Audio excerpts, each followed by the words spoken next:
Robert Montgomery speaking. From the nation's capital has come a new epic of American courage and sacrifice, America's greatest adventure in polar exploration.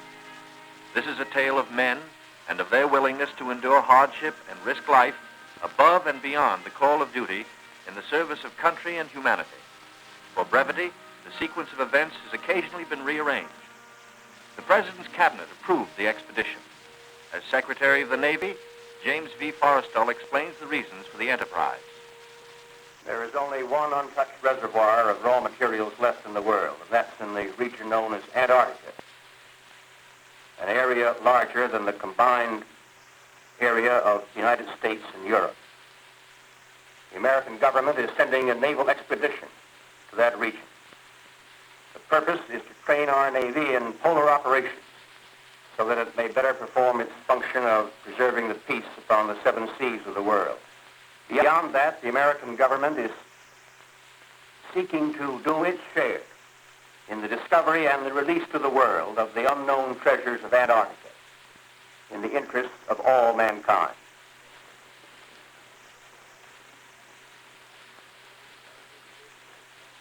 Sums up to this, gentlemen. The Secretary has approved our plans, confirming you, Admiral Byrd, as the officer in charge of the expedition, and you, Admiral Cruzen, as the task force commander.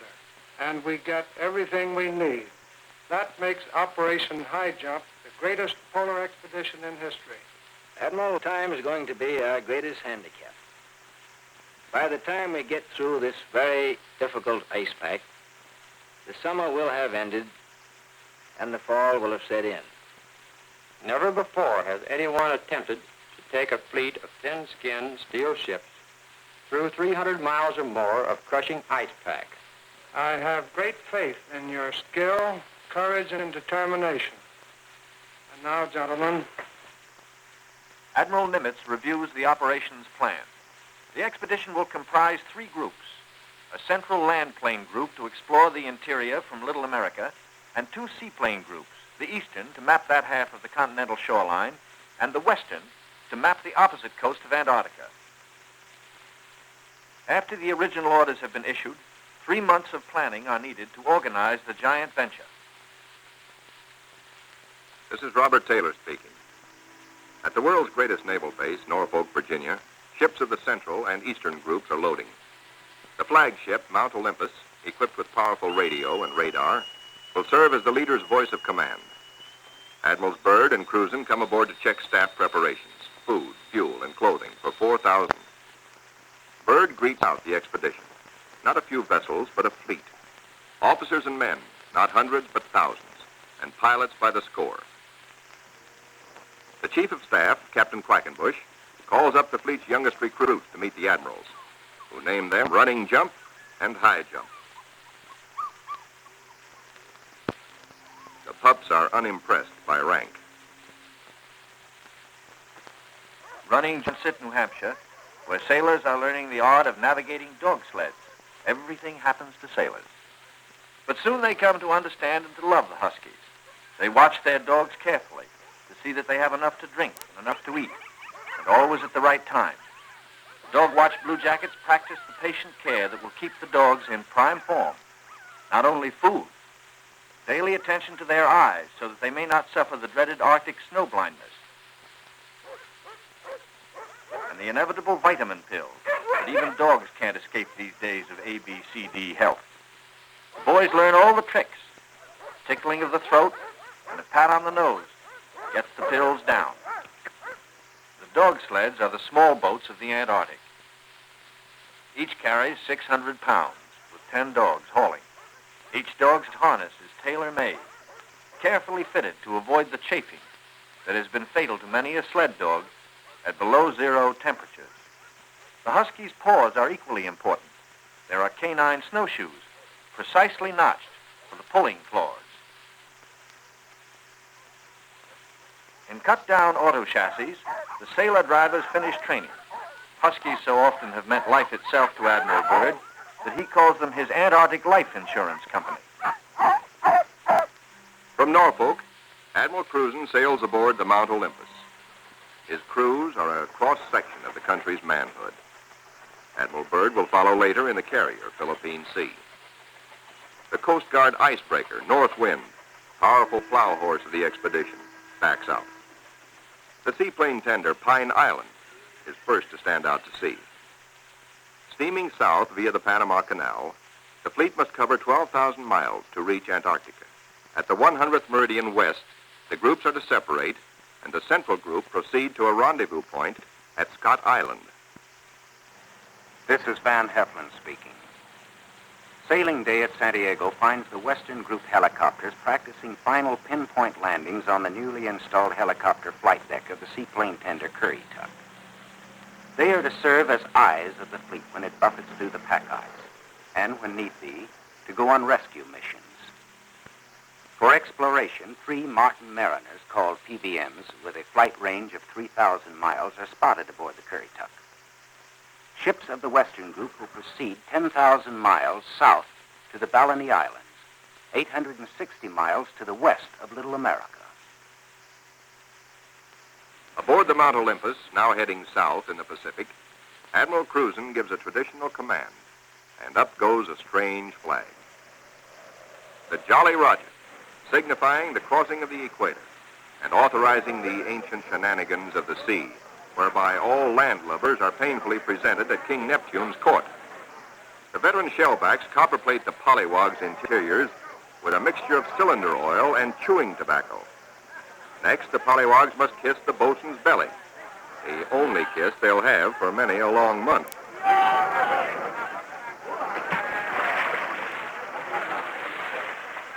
They wind up with a dunking and a final whacking to warm them up, officers and men alike. Wearing the whiskers of Neptunus caninus, Ricky, the veteran husky, presides as the pups become doggy shellbacks. The oncoming shadow of the Antarctic intensifies preparations. Bamboo is split for trail marker sticks. These, topped with flags, will form lifelines to guard the men against losing the trail in blinding blizzards. Small details, but vitally important in the wilderness of ice. The dogs are inoculated against infection. Now the serious business of the sea takes over. Danger menaces the fleet oiler, Cacapon. She must fuel the fleet now to lighten her cargo of 4 million gallons of oil. If storms strike her, plates may warp, rivets shear, and her back may be broken. And ahead are the dreaded roaring 40s. Deck parties run with hauling lines, bringing over the Cacapon's captain for a conference.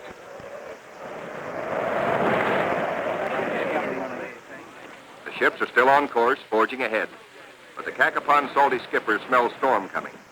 Few ships travel this lonely ocean, so there are no weather reports. We've got to finish this job fast, he roars, or we'll be caught on a stiff blow. And blow she does.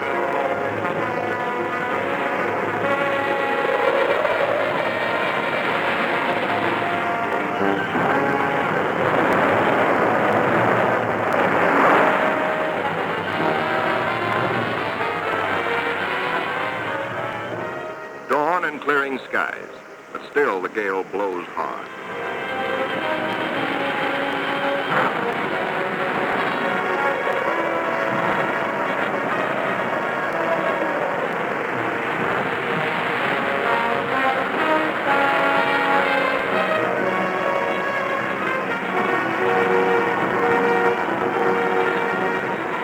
Aboard the seaplane tenders, rolling decks imperil the big seaplanes.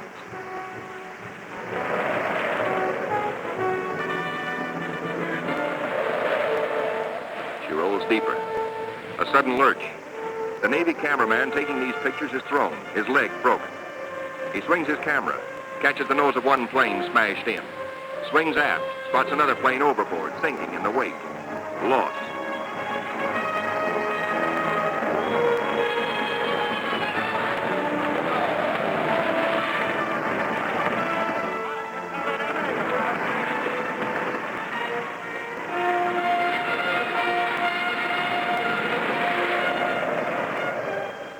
There's no loss of life, but below in sick bay, the surgeons are busy with the injured. Today, with Navy's modern science, an injured seaman is soon up and about. We go back now to Norfolk, sailing day for Admiral Byrd. 6 DC-3s, called R-4Ds by the Navy, make the longest taxi run in Navy Yard history, each with crewmen riding the tips of their 98-foot wings. Poles and buildings have been removed to clear their way to the 30,000-ton carrier, Philippine Sea. Admiral Byrd will sail the carrier close to the edge of the pack ice, then fly his 6 30,000-pound land planes from her deck, 800 miles across the pack to Little America.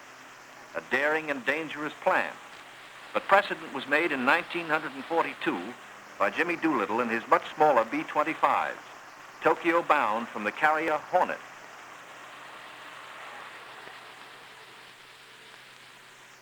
As the Philippine Sea sails on her 10,000-mile voyage, the advance group under Cruzen has voyaged far south.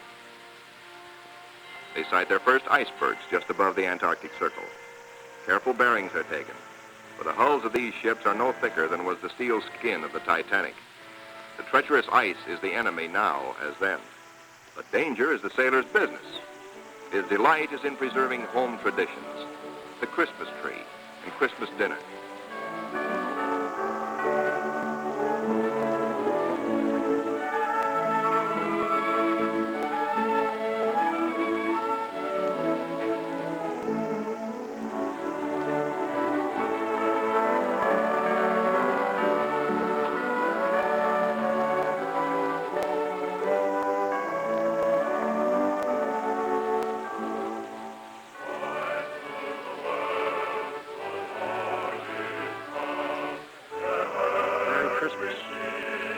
Merry Christmas, sailor. Merry Christmas.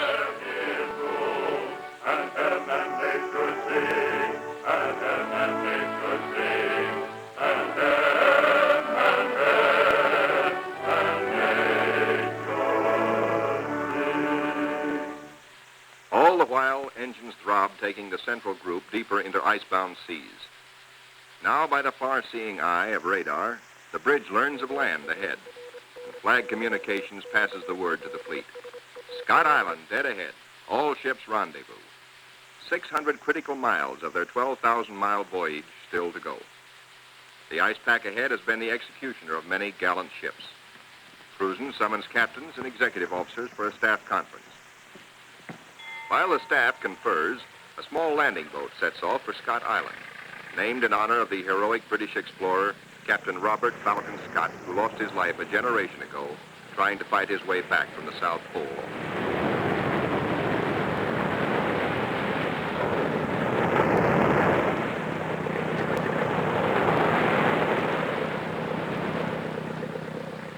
In such surging seas, landing is impossible. The boat heads back for Mount Olympus with serious news. Cruzen must abandon his plan for a weather station here on this rugged submarine mountain. Time presses hard. With his operation officers, Cruzen transfers his flag from Mount Olympus to the Coast Guard icebreaker, North Wind, for she must take the lead, cut the channels. Admiral Cruzen's battle now begins. Through 600 miles of peril, the Admiral must bring his ships to the open Ross Sea, and thus to the Bay of Whales and Little America. Cruzen signals, "Follow me," and sets a careful course past icebergs. There she blows, sings the lookout. There she breaches, close aboard. These huge whales measure up to 80 feet long, and each yields oil worth more than $2,000. The radar watch informs the bridge they have picked up a big ship, a Norwegian whaler, with her killer craft in close company. The Norsemen report the heaviest ice pack in 40 years. This year, they tell the Americans they're staying to the north of the ice. The Norwegian captain urges, exercise extreme caution. The American fleet proceeds. Here is the most treacherous navigation in all the 7 seas, with every floe, every berg a potential killer of ships.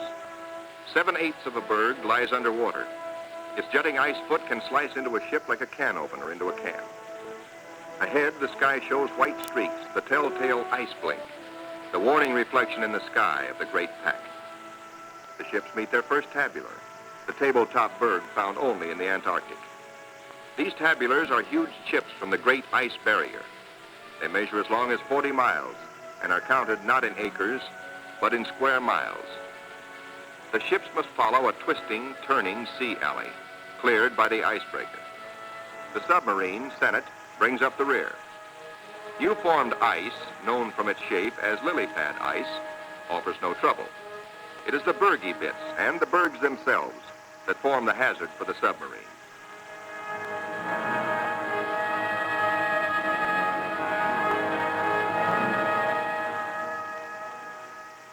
A little Adderley penguin comes aboard as pilot, rides the deck for 2 solid days.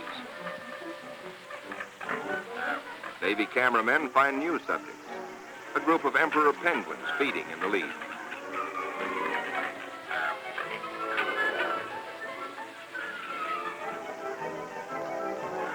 Lookouts spot a flock of snow petrels, those hardiest of birds.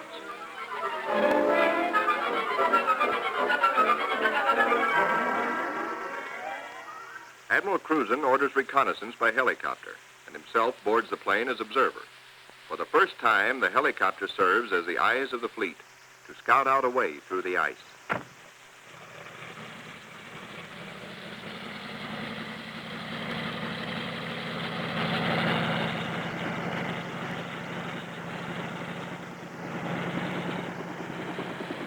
Somewhere to the south, Cruzen hopes to locate better going, perhaps a lead heading toward Little America. Beyond the brash ice, at first he can spot only isolated lakes. At last he sees his lead. Reconnaissance by helicopter has paid off. And just in time, for the helicopter's gas is running low. The long practice hours of pinpoint landing have not been wasted. The Admiral is safely back aboard. Cruzen changes course to head the fleet toward his lead. No open roadstead here, no channel markers. The turn is difficult for the big ships. Now to the men of the fleet comes one of nature's weirdest pictures, the Antarctic twilight. Eerie greens and pastel blues. Men who look grow silent, but long remember.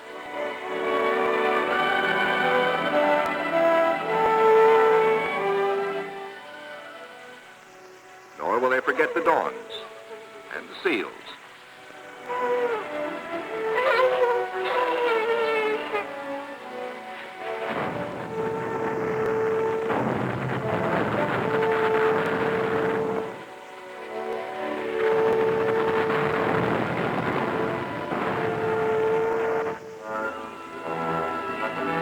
The voyage through the pack was to have taken 3 or 4 days, but a week has passed, and the task force has made only 100 of the 600 miles across the pack. An emergency radio to the north wind summons instant help. The submarine, Senate, is caught. The jaws of 2 ponderous pressure flows have closed in, locking her in a white vice. The submarine is in acute danger of being sunk.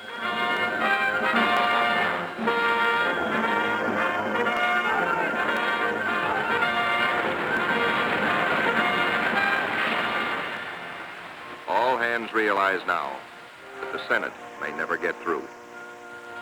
Cruzen signals, resume course.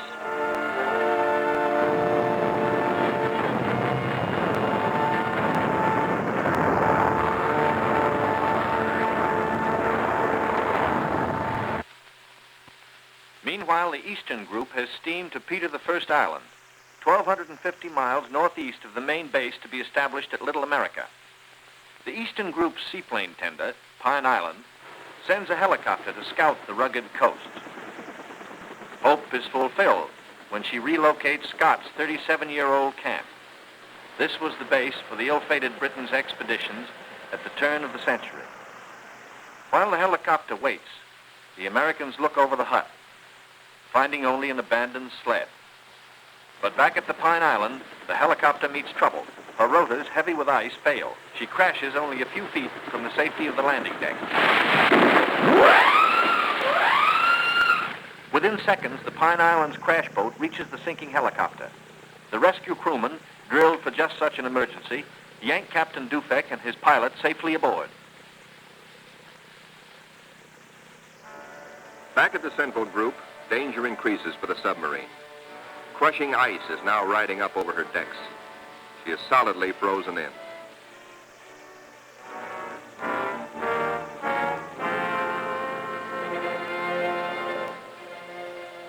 The Senate's situation is desperate. Clearly, she cannot undergo further risks. There are 85 men aboard.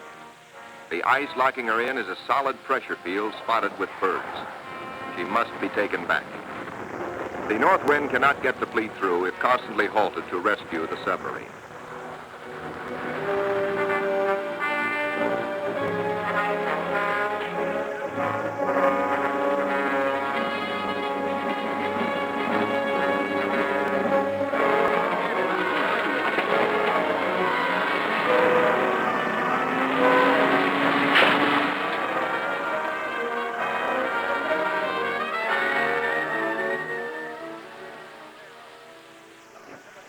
Coast Guard icebreaker North Wind, with Admiral Cruzen in operational command, leaves the ships to await her return from the 400-mile round trip, towing the battered submarine, the Senate, north to the safety of the open sea.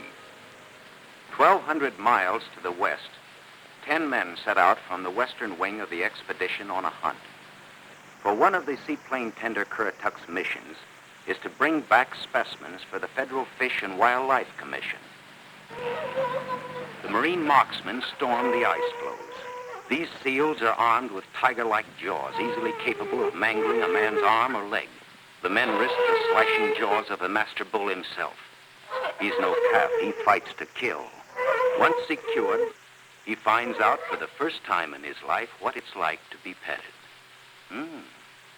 That's not so bad. They total up their catch for the scientists back in Washington. 6 leopards and 1 rare Ross seal. The first Antarctic seal ever to fly through the air with the greatest of ease in a cargo net. 3 days later, disaster presses close to the ships of the Central Group, helpless without the icebreaker. Their 2,000 men are marooned in a frozen sea. Below the water lines, damage control crews labor in icy water to shore up the inward bulging plates. The lives of all hands are at stake.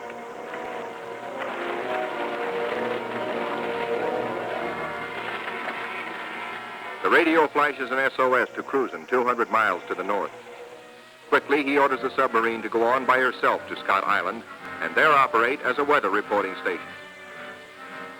And now begins a race against time well worthy of high place in the traditions of the United States Coast Guard.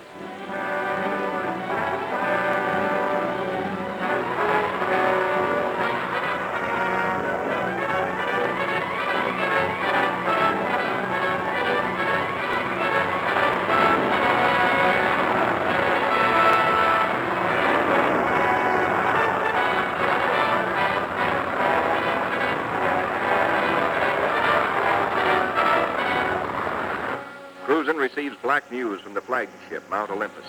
Already 5 frames forward stove in, more weakening. Only the north wind can bring salvation to the 2,000 men of the stricken fleet. Dr. Seipel, Army ice veteran, volunteers to test the floes.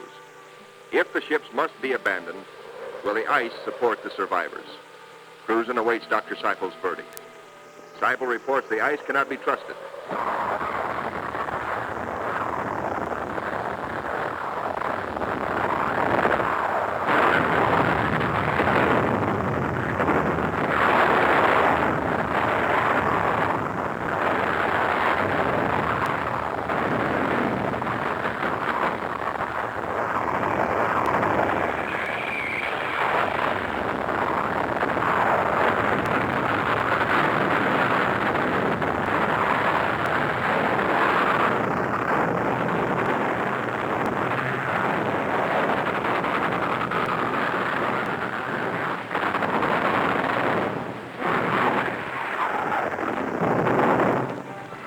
With only 2 miles to go, the icebreaker is hemmed in by ice 20 feet above water, 50 feet below, in an area as great as 100 acres. Hopelessly gripped by the ice, the cargo ship Merrick is now in grave peril.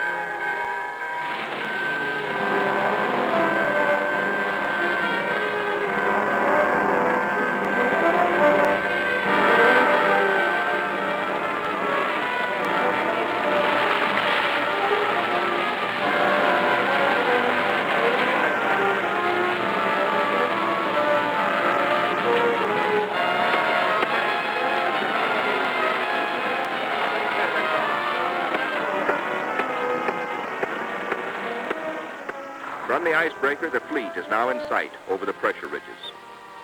The desperate struggle of the north wind to reach them seems hopeless at times. The icebreaker counts her gain by yards now. Captain Thomas dares passages that normally he would avoid. It's the critical last round, a straight-out slugging match.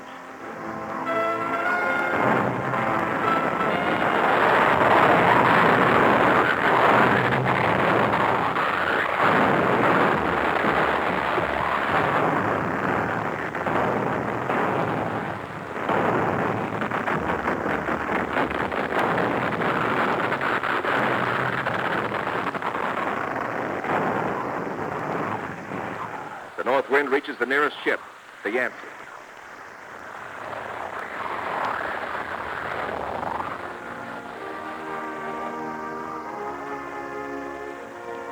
The Coast Guard icebreaker, North Wind, commands the only power operating in the whole frozen fleet. The Yancey and her 500 men are saved. Next, the Merrick, heavy in the water with a hole in her bow below the waterline.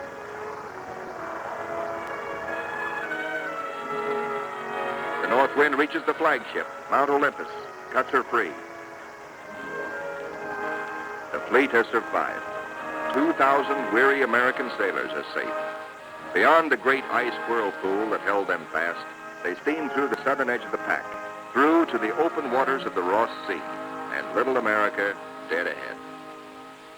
Word of the deliverance of Admiral Cruzen's men reaches Admiral Byrd aboard the carrier Philippine Sea as she passes through the Panama Canal, Pacific bound. Officers watch sharply. The glove-tight fit of the 750-foot hull requires that the ship be kept exactly ruler-edge true with the sides of the lock. The Philippine Sea navigates the canal in a day. As she heads south in the Pacific, Admiral Byrd devotes all his time to the flight ahead, perilous but of vital importance to naval aviation. Never before have such huge planes attempted carrier-deck takeoffs. Never before have wheels and skis been combined in one landing gear.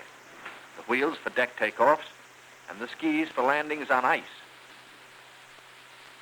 The grave risk is that one may interfere with the other and bring disaster.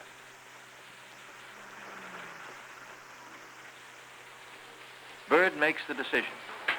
The wheels will have only a 3-inch clearance between skis and deck. Upon this will depend the lives of 40 men, and he will lead the way. Triumph at last for Admiral Cruzen. The entrance to the Bay of Whales, the famous 400-mile Ross barrier. The Admiral can now relax.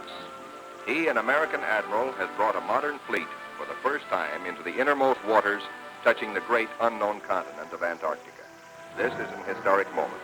At long last, Admiral Byrd has realized his dream of many years of reaching little America with men and ships of the United States Navy. Reception committee. Hey, gang, hurry up. Look at the big penguins in our bay. Big penguins, bigger than emperors. Big black mountains that move.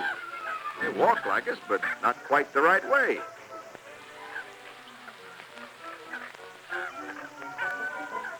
Come on, gang. We gotta go see what it gives.